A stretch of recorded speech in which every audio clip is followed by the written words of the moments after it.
Should you be on a high-protein diet? Everywhere we look these days, we find information about the latest diet craze. In recent years, the big thing has been to follow a high-protein diet that is low in carbohydrates. This is not the same thing as a low-carbohydrate diet that has a lot of high-protein foods, such as the Atkins diet, because these diets often have protein foods that are high in fat and calories. A true high-protein diet is one that will help people to build muscle and lose fat. Many bodybuilders use a high-protein diet to make sure that they are getting the nutrients they need to build their muscles, without the need for taking steroids. But you don't have to be a bodybuilder to follow a high-protein diet. If you are looking to feel better and have more energy and want to get into better shape, a high-protein diet may be the ideal option for you. The risks of a long-term high-protein diet, the old saying is true. You can get too much of a good thing. This holds true for protein as well. If you are in a high-protein diet for any length of time, it is possible that you could start getting far too much protein in your diet, which can cause a number of health problems, the least of which being kidney and gallstones. When you have high levels of protein in your blood, you are at risk of developing many diseases, including osteoporosis, diabetes, heart disease, kidney disease, which can lead to kidney failure, and even cancer. Diets that are high in protein but low in carbohydrates can also cause other health problems. For example, if you are not getting enough of the right carbohydrates in your diet, which are actually necessary macronutrients we all need, you will probably not be getting enough fiber, which is necessary for healthy digestion and comfortable bowel movements. Is a high-protein diet good for weight loss? The jury is still out on whether or not a high-protein diet is a good choice for people who are trying to lose weight.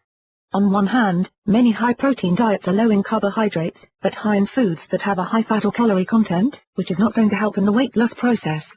Some health organizations, including the American Heart Association, do not recommend a high-protein diet for anyone who is trying to lose weight. On the other hand, as long as the high-protein foods in the diet are not high in fat and calories, this can be an excellent way to lose weight. It is just really important to remember that the diet must include protein foods that are diet-friendly, and that will be a helpful weight loss tool.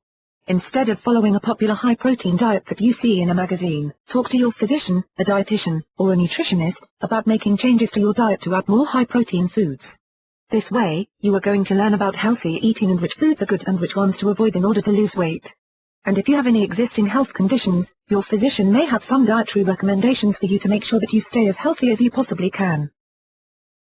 Healthy high-protein foods for all diets. There are all kinds of delicious foods that you can incorporate into your healthy diet that are high in protein, but not high in fat and calories. And you can still get all of the fiber, vitamins, and nutrients that should come from dietary sources. High-protein foods do not need to be fattening. You can get a lot of protein from a piece of lean red meat, which doesn't have a lot of fat or calories and also provides iron and other nutrients. Brown rice is an excellent source of protein that is found on many weight loss diets. Low-fat and non-fat dairy products are an excellent source of protein, not to mention calcium and vitamin D, and they are very diet-friendly. And don't forget your veggies. Although vegetable proteins are incomplete proteins, they are great for you and you can get the protein you need when you eat them in combination. Broccoli and potatoes are good protein sources and when baked with low-fat cheese, make an excellent meal. Should you use protein supplements? Whether or not you are in a high-protein diet, there may be times when you are not getting the protein your body needs to be healthy. When this happens, you may want to consider protein sources other than what you are getting from your diet. You will find that there are all kinds of different types of protein supplements available, so there is bound to be something to suit your taste and lifestyle. If you have time to make your own shakes and smoothies, which only takes a few minutes, you can use protein powders and mix them with fresh ingredients for a really healthy drink that can be used as a meal replacement and one that can be put in a travel cup and taken with you if you're in a hurry. Or you can buy drinks that are already made and ready to drink. Protein snacks are popular and there are many to choose from, including protein bars, candy, and jerky snacks.